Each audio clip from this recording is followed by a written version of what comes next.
to the revolution.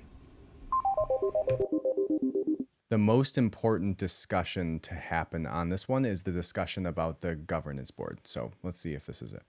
Like when we take down something that we're not supposed to, I mean that is like, I mean that's the worst. I mean How that's do you like discern? It's so terrible. Like how, like say like these Christian Facebook pages. I don't know how they found out that 19 of 20 were fake, but if someone just says I am Bob Smith and they post as Bob Smith and they have a photograph but really what they're doing is trying to talk shit about Joe Biden and get people to vote Republican in the midterms. Like how do you know whether someone's real or not? Like this is the big argument with Elon and Twitter, because Elon asked Twitter, like, what percentage of your website is filled with bots? And they say 5%. And he says, I don't believe you. I think it's higher. And let's find out how you've come to this conclusion. Yeah. And, you know, I believe they said that they just took 100 random Twitter pages and looked at the interaction, and there's some sort of an algorithm they applied to it. But how do you discern? Yeah, so I mean, I think estimating the overall prevalence is one thing, but I think that the question of looking at a page and is this page authentic, I think that there's a bunch of signals around that. One of the things that we try to do is for large pages, we try to make sure that we know who the admin of that page is. We don't necessarily, if you should be able to run an anonymous page, you don't necessarily need to out yourself and say who you are running it, but we want to make sure that we sort of have like an identity for that person on file, so that way we know, like at least behind the scenes, that person is real. For certain political things, I think having a sense of what country they're originating from, I mean, some of that you can do just by looking at where their server traffic comes from, like or coming from someone who's a valid, be overly aggressive and capture a higher percent of the bad guys, but then around this stuff, and when it gets to some of the stuff that we talked about before, is like, I don't think that this stuff is black and white or that you're ever going to have like a perfect AI system. I think it's all trade-offs all the way down, right?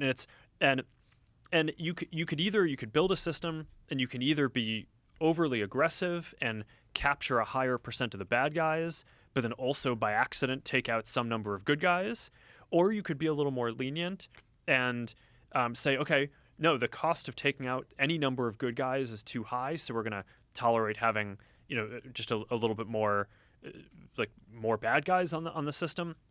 These are values questions.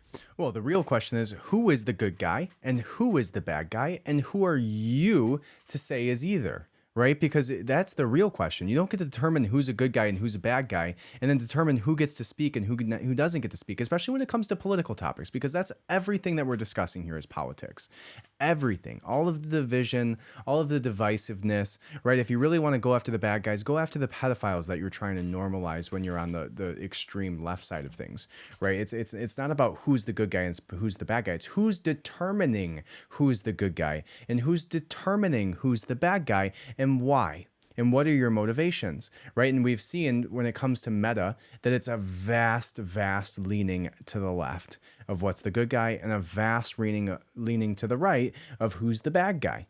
And that's why you see all of these pages, like mine, hit large numbers and then immediately get shadow banned. Right. And there's like a certain like level that you can get to where maybe you kind of escape that because you're too big and the public outcry will be too much. But, I think that's why a lot of people end up moving with networks at this point, is because if you are on the not the left, you can get silenced pretty easily and then completely lose your platform, which we've seen a lot of people have happen. And I believe he does mention the governance board, which I'll mention here in a second, but he says we have a large portion that goes through this, and we'll see if he can hit that point here. There's a minute left in this clip.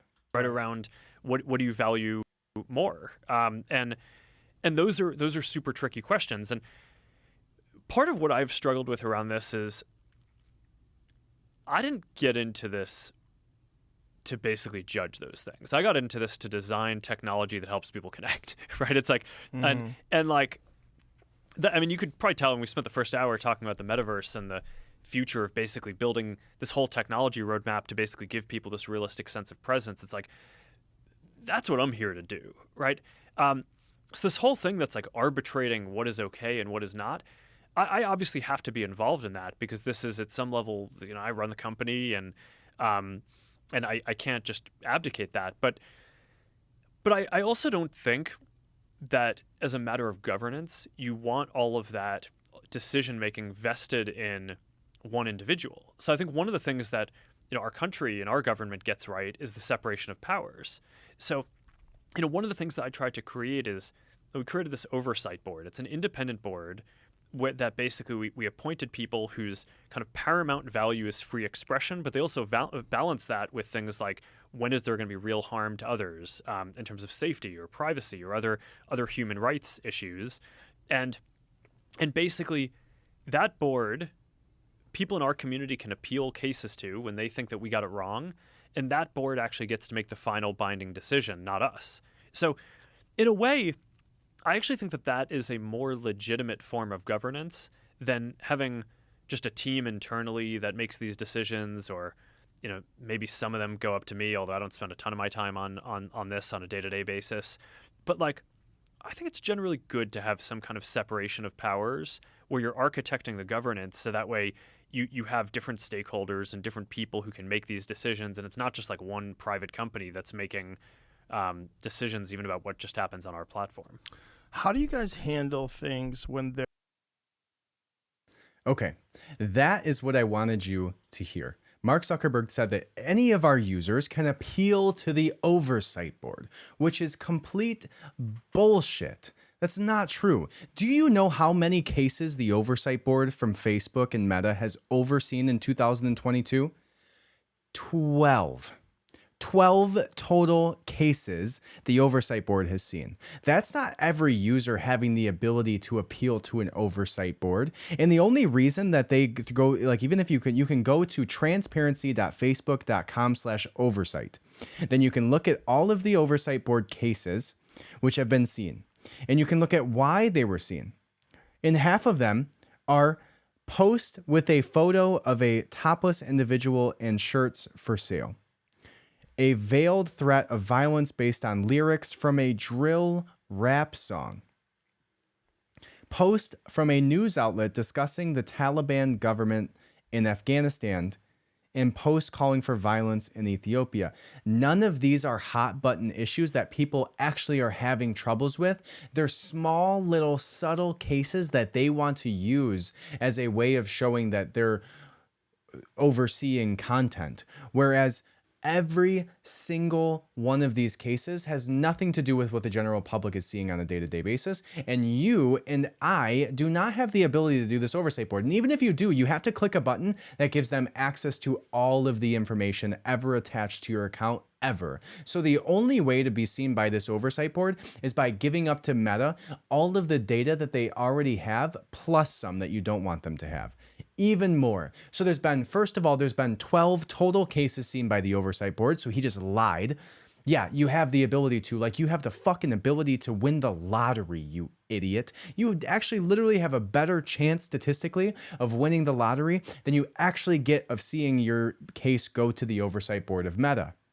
So no, we do not have the ability to have to have our cases appealed rightfully. No way. With how many appeals are happening, I reposted a picture by Tim Kennedy that was two Taliban leaders that when the day that Biden bombed whatever one it was, or hit him with these flying drone knives that shredded him, which is a wild actual weapon. That's a real thing. But anyways, that immediately got flagged. I pressed appeal, which is not the appeal board, oversight board that he's talking about. I pressed appeal and immediately got a response back. So our AIs thought it was wrong. Our AI thought it was wrong again. You no longer can post for 30 days or whatever it was.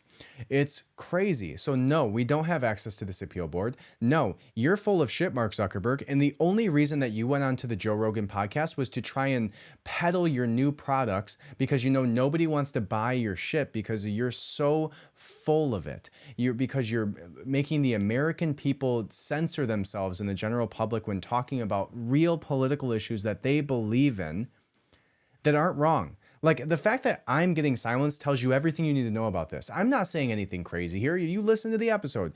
I don't say anything nuts. I'm not racist. I'm not in the KKK. I'm not misogynistic. I'm not xenophobe. Whatever word salad you want to put in there to try and point your finger at people and say that they should be silenced. I'm very non-controversial in the most things that I say.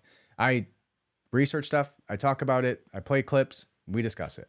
That's it. Nothing I'm saying is ridiculous. Nothing I'm saying is over the top, but you can't even find my account if you type it into the search bar. So don't throw your your PR publicity stunt here trying to act like you're not a robot wrapped in sheepskin. Because I see right through it, Mark Zuckerberg. We know who you are. All right.